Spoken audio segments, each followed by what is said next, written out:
नमस्कार.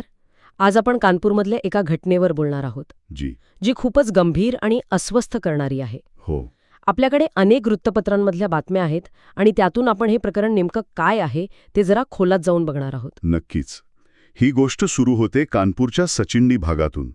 इथे एका 14 वर्षांच्या मुलीचं, जिने 7वीतच शाळा सोडली होती, तिचं अपहरण होतं आणि तिच्यावर सामूहिक बलात्कार केला जातो. आणि जी सगळ्यात धक्कादायक गोष्ट आहे ती म्हणजे हे अपहरण कोणी केलं. अगदी.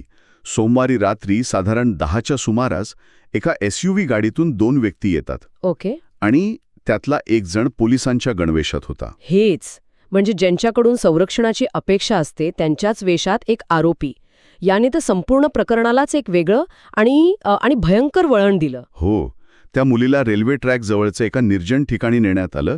तिथे गाडीतच जवळपास 2 तास तिच्यावर अत्याचार करण्यात आले. बापरे. आणि त्यानंतर तिला बेशुद्ध अवस्थेत तिच्या घराबाहेर सोडून दिलं गेलं. आणि हे आरोपी कोण होते, यांची ओळख पटली का? हो, ओळख पटली.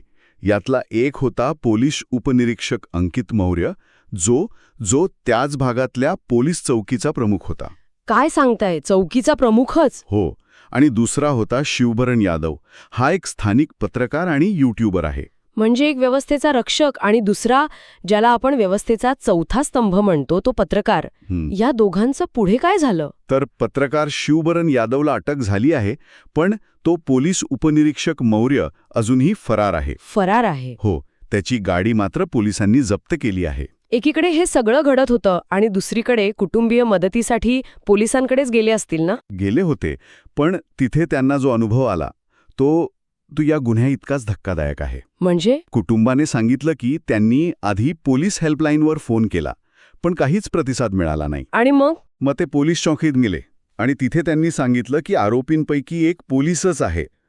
तर त्यांना तिथून परत पाठवण्यात आलं.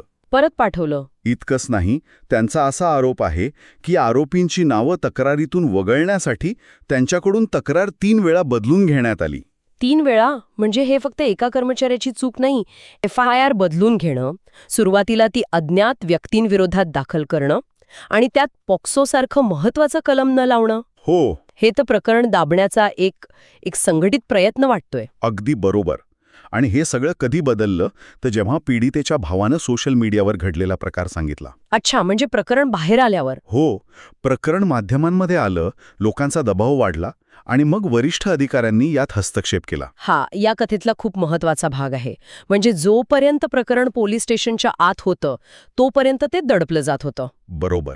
पण जेव्हा एका सामान्य माणसाने, त्या पीडितेच्या भावाने सोशल मीडियाचा वापर केला तेव्हा व्यवस्थेला जाग आली. त्यानंतर काय कारवाई झाली? त्यानंतर कारवाईला वेग आला. सचिंडी पोलीस ठाण्याचे जे SHO होते, विक्रम सिंग, त्यांना कर्तव्यात कसूर केल्याबद्दल निलंबित करण्यात आलं. आणि तथ्यांमध्ये फेरफार केल्याच्या आरोपावरून DCP पश्चिम दिनेशचंद्र त्रिपाठी यांना पदावरून हटवण्यात आलं. 1 मिनिट. SHOला निलंबित करणं आणि एका DCPला पदावरून हटवणं, या 2 कारवायांमध्ये काय फरक आहे? म्हणजे यातून प्रशासन काय संदेश देऊ पाहतंय? यात खूप मोठा फरक आहे. SHOला निलंबित करणं म्हणजे त्या स्टेशनच्या पातळीवर हलगर्जीपणा झाला हे मान्य करणं. पण एका DCP सारख्या वरिष्ठ अधिकाऱ्याला पदावरून हटवणं हे दाखवतं की हे अपयश फक्त एका स्टेशनपुरतं नव्हतं, तर संपूर्ण विभागाच्या पर्यवेक्षणातच गंभीर त्रुटी होत्या. लोकांचा विश्वास परत मिळवण्यासाठी ही एक मोठी कारवाई होती. बरोबर. मार्क्सवादी कम्युनिस्ट पक्षाच्या नेत्या सुभाषिनी अली यांनी सुद्धा पोलीस आयुक्तांची भेट घेऊन यावर तीव्र नाराजी व्यक्त केली आहे. तर या संपूर्ण प्रकरणाचा सार असा आहे की ही फक्त एका गुन्ह्याची गोष्ट नाही, तर व्यवस्थेच्या अपयशाचीही आहे, जिथे रक्षकच भक्षक बनला आणि त्याला वाचवण्याचाही प्रयत्न झाला. आणि यात अजून एक विचार करायला लावणारी गोष्ट आहे. एका बातमीनुसार जो आरोपी यूट्यूबर आहे त्याच्या भावाने पीडितेच्या कुटुंबाला धमकी दिली होती. धमकी? हो. की जर हे प्रकरण पुढे नेलं तर गंभीर परिणाम भोगावे लागतील. बापरे. यावरून एक प्रश्न मनात येतो की जेव्हा आरोपी स्वतः व्यवस्थेचा भाग असतात किंवा एवढे प्रभावशाली असतात, तेव्हा पीडितेच्या कुटुंबाला न्यायासाठी लढताना अजून किती धोक्यांना आणि आव्हानांना सामोरं जावं लागत असेल. हाच खरा मुद्दा आहे. आणि हीच गोष्ट आपल्याला विचार करायला लावते इथे लढाई फक्त आरोपींविरुद्ध नाही, तर त्या व्यवस्थेविरुद्ध आहे जी त्यांना पाठीशी घालते.